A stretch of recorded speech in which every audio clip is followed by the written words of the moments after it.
The sun glides across a Flanders field. Underneath the stillness, the beauty, a destructive past is slowly being revealed. This is Dig Hill 80, just a few miles from Ypres in the Belgian town of Wytschaete. It was a fortified command post that changed hands 5 times in the First World War. The uniqueness of this site is that we have the entire war on this one location. So we can tell a story from 1914 onwards until 1918. I found this metallic thing and I picked it up. And I thought, oh wow, it's a hand grenade. And I put it back down. Very quickly. Very quickly. Egbert is one of hundreds of volunteers from more than 40 countries who've given time and money to make this dig possible. It's the 3rd time today, but yeah. You have found 3 hand grenades today? Yeah, today. This is a good spot for hand grenades somehow. As cellars and trenches have been excavated, more and more finds are revealed. This is a toothbrush. You can just about see the words, British make.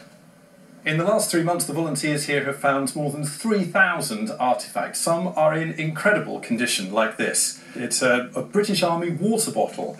You can see the blue paint. The condition is incredible.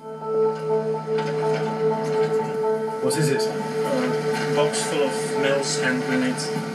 Box full of hand grenades? Yeah. Okay. Gernot, the explosive expert, is called to make sure everything is safe.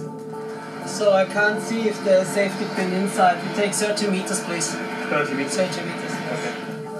We move away. After a quick inspection, Gernot is happy and work can continue. On the other side of the site, the brutal horror of what happened here. Ben is delicately revealing a human body. We've got the remains of what we think is a British soldier. It is painstaking work, lifting and excavating them. You tend to put the emotions to one side a little bit while you focus on the job in hand. This is a small site, less than a hectare. Simon and his team expected to find around 30 dead soldiers. So far, they have uncovered 128. Carla de Roest is excavating a mass grave. The fact that you will be giving these people a dignified place to rest is very satisfying, very rewarding, I think. Yeah, it's worth doing. It's worth doing, yes, it is. I'm used to find soldiers. It will get to me every time, but this amount is... It brings you to the reality of war. In a few weeks, this site will be flattened. 29 new houses are due to be built. The dead soldiers found here will be given full funerals. Many will be buried in war grave cemeteries in Flanders fields. Graham Satchell, BBC News. Now, Al Murray is the patron of Hill 80, which is the charity that funded the dig. You would have seen it on some of the guys' hats there. It's with us now. Morning. You know, we just interrupted you because you were just you were there last week, weren't you? And you were just talking about the defensive position, the views you could see. Yeah, that last image, it must be a drone shot, shows the buildings that made up this defensive position were at the top of a hillside with a hill sloping in front of it. And so the French and the British and then eventually the Americans, to try and take that hill, had to come up the hill. And I mean, the village folklore is that there's an army buried on that hill, and it's pretty much evidently true. How emotional was it being there? It was. The thing is I have a keen interest in history, and you can read about the First World War and know the stories of the mud and the blood, and you can go to the Menin Gate and see the names and the cemeteries. But to go to the site and the thing is, they found on the Wytschaete site, they found 3 mass graves where there's people just chucked in, thrown in the heat of battle, and it's really harrowing. I mean, it was a very, very strange day when I went on Tuesday, trying to take it all in, to be honest. It's got to you, this, hasn't it? Oh yeah, just watching you as you saw the pictures. Yeah, absolutely, yeah, because I mean, there's so many excellent things about this project.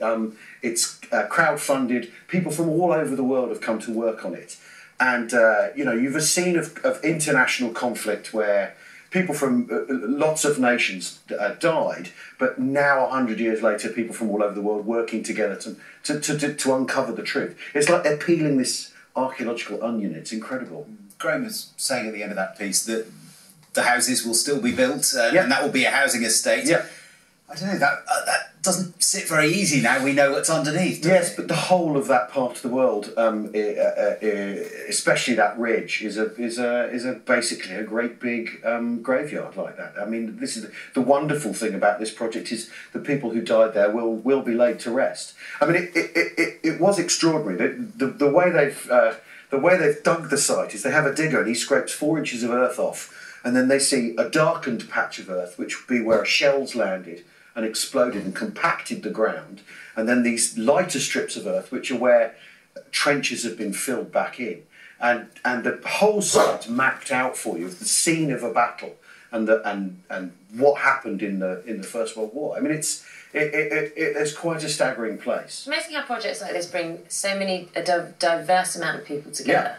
Because I know one of the volunteers was an American who'd never actually been to Europe. Yes, it was his first trip to Europe.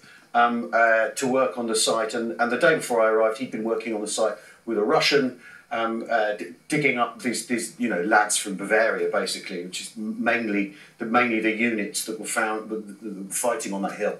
I mean, and Germans and Dutch people and Belgian people from all over the world. I mean, it's been quite brilliant for that, to be honest. I think what struck me reading about this was it's what they found. I mean, human remains, and then sort of military hardware, and then just those little items like a teddy bear, and a bottle, which just humanise it, just make it all the more heartbreaking. Yes, that's right. Yeah, I mean, it's easy to think of soldiers as people in uniforms and khaki with their kit.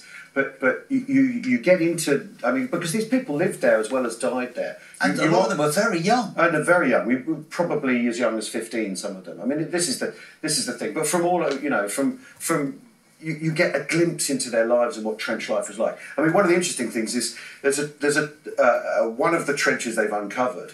At one point, the British did capture the strong point on the hill. So they reversed the trench so it would point the other way at the Germans. And then they were kicked out by the Germans, and that's the trench that's been full of stuff because they left in such a hurry. They dumped the things they didn't think they needed, and that's been a real treasure trove. I mean, it's quite an extraordinary place. And you use the word treasure trove. You studied history at university, and it's sites like this that keep that, build our knowledge. How's the discoveries on this site going to be used? Well, the interesting thing about this site is we had plans of what the position probably was, because it was an old mill, a steam mill on top of a hill, and the Germans took it over and then fortified it, and we had their plans.